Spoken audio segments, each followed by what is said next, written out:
요즘 뜨는 건강 키워드, 저속노화라는 말 많이 들어보셨을 겁니다. 말 그대로 나이를 천천히 먹자는 거죠. 어떤 습관으로 사느냐에 따라 내 몸속 시계를 당길 수도 늦출 수도 있습니다. 세월의 속도를 줄일 비법, 저속노화하면 이분이죠. 정희원 박사와 알아봅니다. 안녕하십니까? 네, 안녕하세요. 정희원입니다. 박사님, 최근에 대학 교수까지 그만두시고 서울시에 들어가셨다면서요? 어떤 네. 일을 맡게 되시는 거예요? 쉽게 말하면 서울시의 건강 컨설턴트라고 보시면 되겠고요. 공무원 신분은 아니고 민간인으로서 부처 간의 좀 여러 가지 칸막이들을 좀 허물고 전체적으로 정책들을 아울러서 건강도시로서의 서울을 활성화하고 또 정책들을 촉진할 수 있는 역할입니다. 알겠습니다. 저속노화, 서울 시민들의 저속노화를 책임지는 자리에 이제 오르셨는데 네. 그런데 본인의 식단을 공개해서 화제가 된 적이 있으시잖아요. 어떤 식단이었죠? 네, 제가 아침 식사를 공개하기도 했었고요. 또 저희 가족들이 먹는 식단을 공개한 적도 있습니다.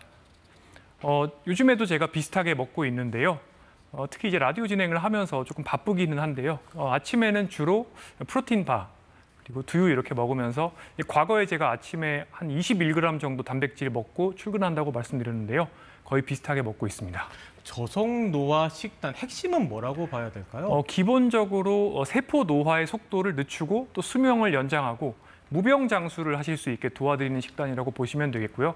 굉장히 다양한 연구들이 저속노화 식단 개념을 이야기를 하고 있습니다.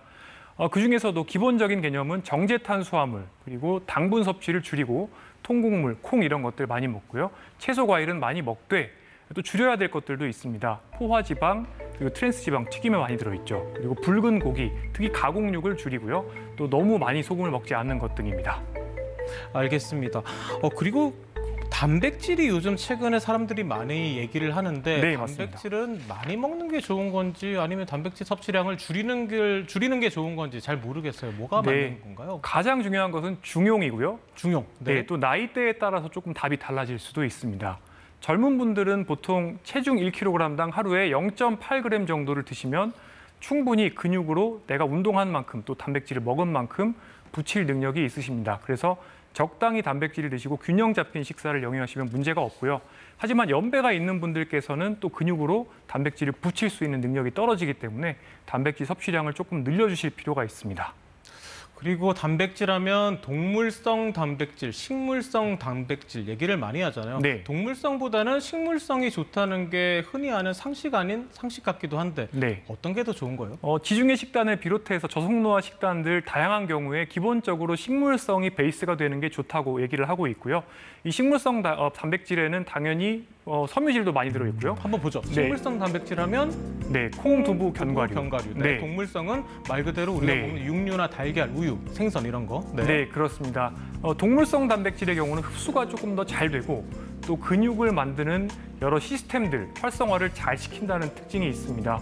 그런데 여러 가지 저속노화 식단들에서는 기본 베이스는 식물성을 깔라고 하고 있고요. 네. 하지만 노년기가 되게 되면은 근육을 붙일 수 있는 능력도 떨어지기 때문에 조금 더 동물성 단백질의 비중을 높이는 것이 좋습니다. 근데 젊은 사람들 입장에서 보면 말 그대로 식물성보다는 동물성을 많이 먹게 되잖아요. 근데 네, 그게 그렇습니다. 몸에 많이 안 좋은 거예요. 고기 일주일에 한 2번 먹거나 3번 먹으면 안 좋습니까? 문제 없습니다. 예를 들어서 영국 NHS 보건복지부 역할을 하는 곳인데요. 하루에 쇠고기 기준 붉은 고기라고 하는데 보통 쇠고기, 양고기를 붉은 고기라고 합니다. 네. 하루에 한 70g 정도, 그러니까 반인분 정도, 그러니까 일주일에 2번 정도 고기 외식하는 것 정도는 큰 문제는 없겠습니다. 그 정도는 괜찮다. 네. 근데 한 번에 3인분, 4인분, 소고기, 돼지고기 3인분, 4인분 먹으면 안 돼요? 당연히 되기는 합니다. 문제는 없고요. 가끔씩 즐기는 것은 당연히 괜찮고요. 실제로 100세인들, 건강하게 사시는 분들 그런 마을 가봐도 다양한 식재료를 즐기시고 또 좋은 날에는 고기를 많이 드시는 경우도 있고요. 하지만 평소 생활 습관은 기본적으로 다양한 식물성 식재료를 드시는 경우가 많은 것이죠. 알겠습니다. 그리고 이 질문도 드리고 싶어요. 나이를 먹을수록 평생 먹어왔던 식단을 바꾸기가 쉽지 않잖아요. 네. 그리고 특히나 맵고 달고 짠 거, 맵단짠이라 그러는데 그런 음식들 참 끊기가 쉽지가 않단 말이에요. 네, 그렇습니다. 계속 먹어도 괜찮아요? 드시는 것 자체는 문제가 없습니다. 그런데 매일 계속 맵단짠만 드시면 문제가 있고요. 또 사람의 입맛은 변합니다. 달고 기름지고 맛있는 것을 먹다 보면 그런 음식을 더 쫓게 되기 때문에 일단 입맛이 너무 한쪽으로 치우치지 않도록 다양한 식재료를 평소에 건강하게 드시는 게 중요하겠고요. 한 번 내가 스트레스를 풀기 위해서 즐겼다라고 하면 또 다른 날은 건강한 음식을 드시고 그래서 건강을 유지하기 위해서 매일 똑같은 음식만 강제로 나를 억압하면서 드실 필요는 절대 없다는 것을 아시면 좋겠습니다.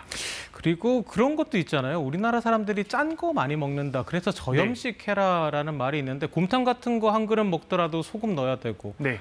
국 같은 거 끓이더라도 간장 넣어야 되고 그런데 이게 괜찮은 겁니까? 저염식 어느 정도 수준으로 해야 되는지 잘 모르겠어요. 네, WHO의 경우에 세계보건기구죠. 하루에 소금 기준으로 5g 정도, 그리고 나트륨 기준으로는 2g 정도까지를 권장을 하고 있습니다. 그림이 나오네요. 좀 설명해 주시죠. 네, 우리나라 사람의 경우에는 평균 WHO의 권고량의 약 1.5배, 많게는 2배까지도 드시기 때문에 사실은 고혈압이라든지 또 심장 질환의 리스크가 증가될 수 있습니다. 위험성이 증가될 수 있기 때문에 지금보다는 조금 덜 드시는 게 맞겠고요. 극단적인 저염식의 경우에는 또 문제가 될 수 있지만 지금 현재 한국인의 물론 염분 섭취량 과거보다는 많이 줄어들었습니다. 그럼에도 불구하고 아직까지 권고량보다는 높기 때문에 여러 가지 만성 질환 줄이기 위해서는 조금은 소금 섭취를 줄이는 게 맞지만 그렇다고 해서 또 소금을 또 저염식의 또 그런 리스크들 때문에 소금을 일부러 많이 드실 필요는 없겠습니다. 당은 어떤가요?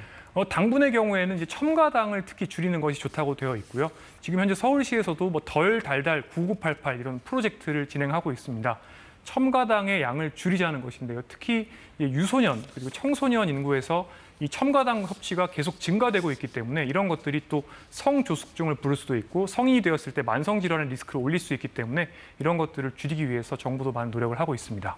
그리고 또 참 끊기 어려운 게 술. 그리고 많은 사람들이 커피도 하루에 2~3잔씩 마셔야 되는 사람들이 많은데 이것도 오래 사는데 문제가 됩니까? 술의 경우에는 과거에는 하루에 1~2잔 정도는 괜찮다고 했지만 점차 이런 기준이 점점 세지고 있습니다. 한 잔도 나쁠 수 있다 이런 이야기들이 많이 나오고 있기 때문에 각국에서 가이드라인 어떻게 바꿔야 하는지 고민이 많고요. 커피의 경우에는 또 발암성 이런 것들 걱정하시는 분들이 꽤 있으나 사실 연구들을 종합해 보면 보통 아메리카노 기준으로 그러니까 카페인 100mg 들어있는 아메리카노 한 잔 톨 기준으로 하루에 한 2~3잔 정도까지는 큰 문제가 없는 것으로 되어 있고 오히려 만성 질환도 예방할 수가 있고 수명도 약간 증가될 수 있다. 즉 사망률을 조금 줄여줄 수 있다 이렇게 생각을 하고 있습니다. 여름이니까 물도 계속 마시게 되는데 물은 계속 많이 마시는 게 좋은가요? 아니면 물도 적당한 기준이 있습니까? 네, 물의 경우에는 보통 이제 하루 2리터가 필요하다 많이 들으셨을 겁니다. 이게 우리 세포가 필요한 물 전반적으로 고려했을 때 그리고 소변을 만들어내야 되는 것, 또 땀으로 배출되고 또 대변으로 나가고 여러 가지를 포함해서 고려를 한 것인데요. 다행히 우리가 먹는 고형으로 되어 있는 고체 음식 안에도 한 500g 정도의 물이 들어 있습니다. 500g? 그래서 일상생활을 하시는 분들은 하루에 1.5리터 정도의 수분 섭취를 해주시면 되고요. 페트병 하나 정도 말씀하시는 거죠? 네, 그렇습니다. 그런데 여기서 조금 더 늘어난다고 해서 큰 문제는 없습니다. 우리 몸에는 당연히 콩팥이 있고 만약에 물이 좀 많다. 그런 것들을 인지하게 되면 콩팥에서 소금을 조금 더 만들어내게 됩니다. 그래서 화장실을 조금 더 자주 가는 것이요. 다만 예를 들어서 바깥에서 일을 하시거나 또 러닝 같은 운동 요즘에 많이 하시는데요. 그런 경우에는 충분한 수분 섭취가 필요하고 특히 소금과 함께 즉 전해질 보충을 하시면서 수분 섭취를 하셔야지 특히 저나트륨 혈증이라고 하는 문제가 생기는 것을 예방하실 수가 있고요. 일반인 분들은 너무 걱정하실 필요는 없습니다. 알겠습니다. 여기까지 듣겠습니다. 정혜원 박사와 함께했습니다. 고맙습니다. 감사합니다.